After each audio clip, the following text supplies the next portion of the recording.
네, 지금 시각 3시 45분 30초 막 지나고 있습니다. 조프로의 경제TV 코너입니다. YTN 경제부 조태현 기자 전화 연결합니다. 기자님 안녕하십니까? 네, 안녕하세요. 조태현입니다. 네, 오랜만에 뵙습니다. 잘 그러게 지내셨죠? 말이에요. 네. 네, 자, 제가 자리를 비운 지 한 달 좀 넘었는데 그 전이나 지금이나 항상 물가가 비상이라는 그렇죠. 말은 늘 하는 네, 것 같습니다. 농축수산물 수입 가격이 또 크게 올랐다고요? 예, 달라진 게 없습니다. 여전히 물가가 최대 이슈인데요. 예. 이 농축수산물은 당연히 이 농산물과 축산물, 수산물을 모두 아우르는 말입니다. 당연히 어느 나라나 마찬가지지만 특히 우리나라는 국토가 큰 편이 아닌데다가 산이 워낙 많다 보니까 상당수의 농축수산물을 수입에 의존할 수밖에 없는 환경이기도 해요. 당장 생각나는 거는 밀이죠. 국내에서도 우리 밀 이렇게 해서 생산을 하긴 하지만 수입 비중이 한 99%가량 됩니다. 네. 농축수산물의 수입 가격이 오르면 전반적인 먹거리 물가가 오를 수밖에 없는 구조다 이렇게 볼 수 있겠는데요. 네. 한국무역통계진흥원 자료를 보니까 지난 2월에 농축수산물의 수입 가격 지수가 1년 전보다 31.7%나 올랐습니다. 지난해 12월 그리고 지난 1월에도 30% 넘게 올랐으니까 3개월째 30%대 상승률을 기록하는 중인데요. 네.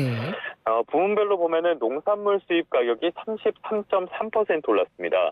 특히 많이 오른 게 생두였는데 이게 찾아보니까 볶기 전에 커피콩이라고 하더라고요. 이게 70% 가까이 올랐고요. 여기까지는 그래도 괜찮은데 다음부터가 문제입니다.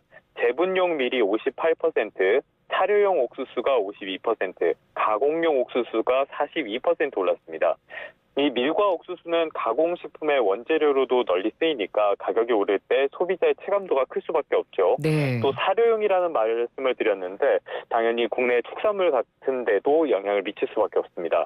채소류, 과일류 다 올랐고요. 축산물은 36.7% 올랐는데 소고기, 닭고기 다 꽤 올랐습니다. 그나마 돼지고기가 6.4% 오르는 데 그쳤습니다. 네. 그나마 수산물 가격이 덜 올랐는데 그래도 13.5%나 올랐습니다. 네. 그러니까 우리가 체감할 수 있는 물가란 물가는 다 오른 것 같은데 그렇죠. 이렇게 네. 오른 이유가 있겠죠? 계속 신문 같은 데 보시면은 자주 접하는 말이 공급망 차질이란 말 많이 접해보셨을 텐데요. 네. 이 코로나19로 생산망이 봉쇄되고 다시 회복되는 과정이 반복되고 있는데 그러니까 코로나19로 수요가 줄면서 공급도 줄었죠. 그런데 코로나19 백신 접종이 본격적으로 시작되면서 다시 수요가 늘었습니다. 그런데 공급을 늘린다고 해도 인프라 같은 측면에서 바로 대응되는 건 아니니까 여기에서 병목 현상이 생기는 거예요. 네. 이 문제가 지금 계속 이어지고 있습니다. 거기다가 코로나19 사태 이후에 수요가 회복세를 보이니까 공급과 수요 원리에 따라서 수요가 늘어나니까 당연히 원자재 가격도 오르게 되겠죠. 예. 또 하나 변수가 있는데 바로 러시아의 우크라이나 침공 사태입니다. 네. 러시아 경제가 여전히 자원 의존형 경제다 보니까 에너지 시장에서도 큰 비중을 차지하고 있고요. 그 못지않게 곡물 시장에서도 상당히 큰 비중을 차지합니다. 러시아의 우크라이나 침공 뒤인 지난 2월 말부터 국제 곡물 가격이 아주 급등을 하고 있는데요. 이거를 고려한다면 3월에는 농축수산물 물가가 더 가파르게 올랐을 가능성이 크다고 볼 수 있겠습니다. 네.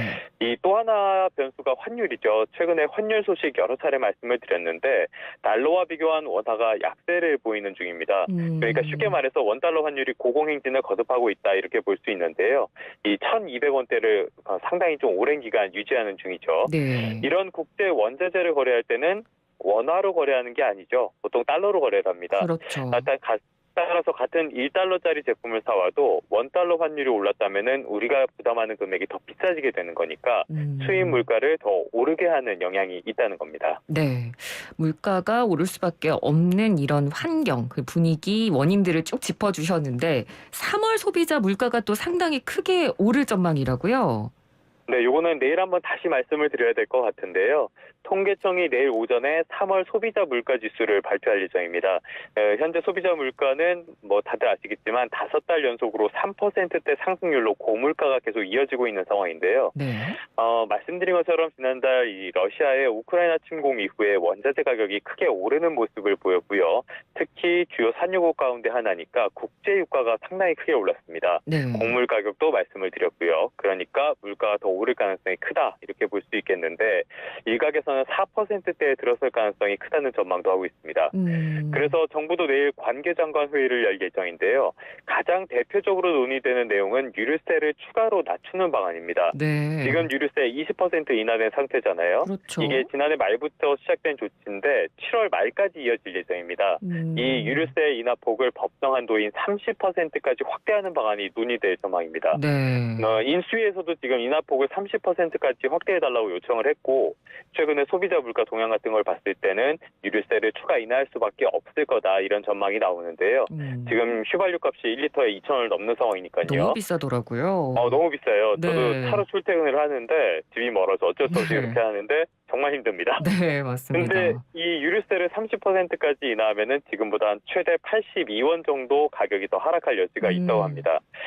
그래서 지금 유류세의 탄력 세율까지 조정하는 최후의 수단까지 동원하면 37%까지 낮출 수 있는데 이거는 당장 고려하는 분위기는 아니라고 해요.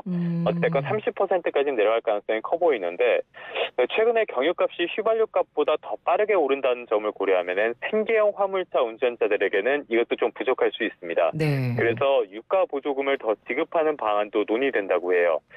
최근에 경유값 인상으로 생계에 타격을 받는다는 점을 고려해서 그 사업용 화물차에게 지급하는 이 유가 보조금을 더 올리는 방안도 고려하고 있다고 합니다. 예, 알겠습니다.